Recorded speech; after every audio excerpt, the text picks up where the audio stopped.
So in Spanish 1, when writing the same style paper that we had in Spanish 2, I chose the topic of Shakira. And so researching Shakira was a lot of like looking through sources, trying to find credible ones, and a lot of internet searching as well as books. And for Spanish 2, I ended up settling on the topic of a trip that I went on this year, and I went to Europe. I spent a lot of time in Spain over that trip, and it was a completely different type of paper because instead of doing research, it more felt like field work. I was writing on my personal findings.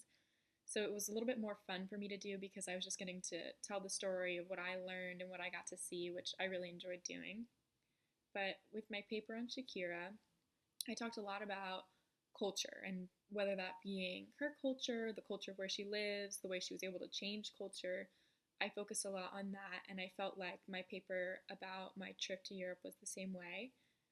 I wrote about whether it be just general culture, including the food and the people, and or like just other findings that I had while I was there. Especially, I touched a lot on the differences and similarities on where I've been before and the start of it. And so this past July, my best friend and I went to Europe for a month and we started our trip in Barcelona. So we flew into the Barcelona El Prat Airport, BCN, and we went to a place about 30 minutes outside of Barcelona, and it's called Sant Cugat del Vallès. We spent our first week and a half there, and so that was a little bit more of a small village, a little bit more the country to the city feel of Barcelona. After our stay there, we ended up going to Ibiza. And from Ibiza, we spent a little bit of time in Formentera, both of which are islands that make up part of the Balearic Isles that are off the coast of Spain.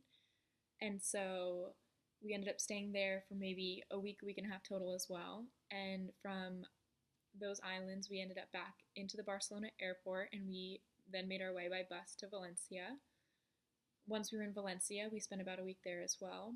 And then we headed to Lisbon, Portugal, and spent a week in Lisbon, Portugal. And after that, we flew back to the Barcelona airport and then flew back the rest of our round trip home.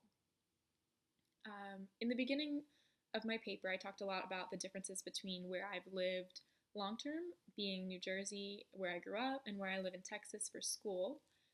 And I think that there are some similarities, but I noticed that a lot of the differences between places I notice are the people. So even though the culture may change, it seems that the people are very different as well.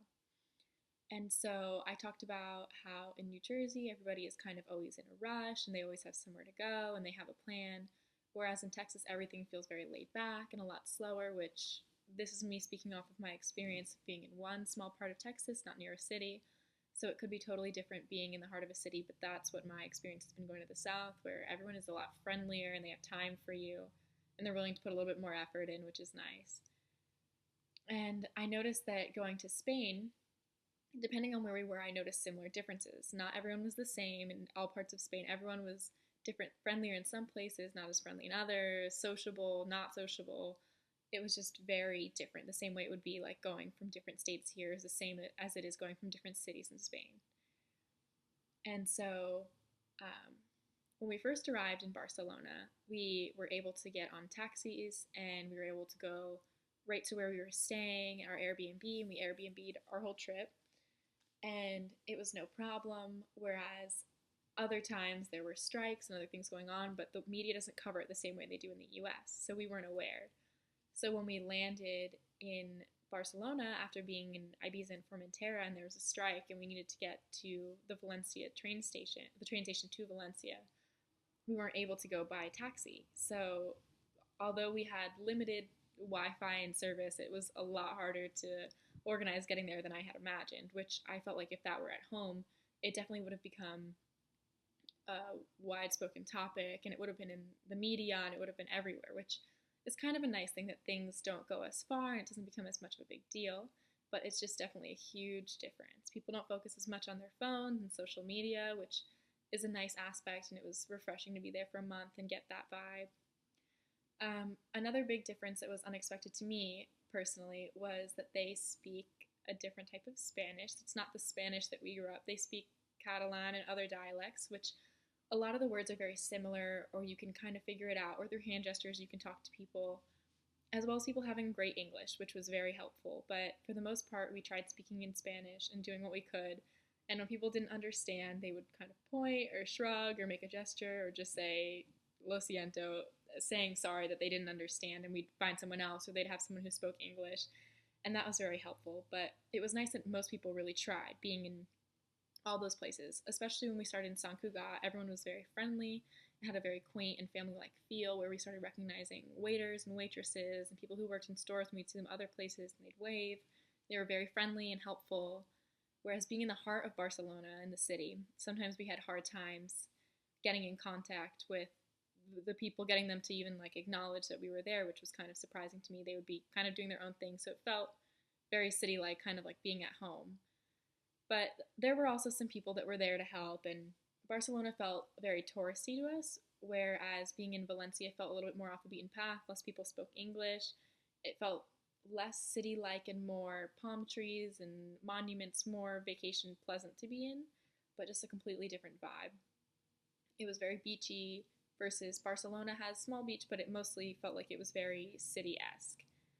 Um, Being in Ibiza, a lot of people had great English, and the culture of that was kind of similar to the US.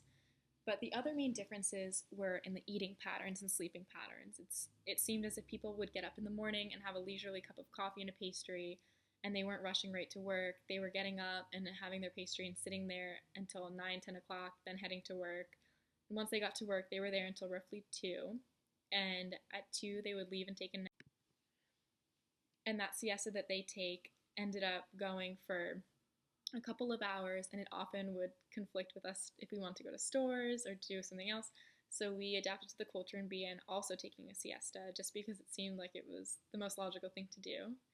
And their eating habits are very different, where we would leave Sant Cugat and go into Barcelona and see a family at a table at a restaurant nearby, travel 30 minutes, spend a few hours, travel 30 minutes back, and the family would still be there 3, 4 hours later, which was so surprising to us because in the US, everything is so rushed and so quickly paced, and people don't want to wait for the waiter or the check. They want them to be around, which in Europe, it was not like that at all. They dropped off the food and the check and then left you alone entirely, which was a very different but nice feel. And so the other big difference about that is that the meal at dinner ends up being 9, 10 o'clock at night. And we never really ate before then unless we were hurrying somewhere, we had other plans, or we were worried about getting in. Other than that, we always ate very late. So eating that late ended up meaning that we would go right from dinner to any plans we had after, which was kind of convenient and nice. It was just a very different feel. And even with all those differences, though, we really enjoyed the trip, and I'm looking forward to going back to Spain.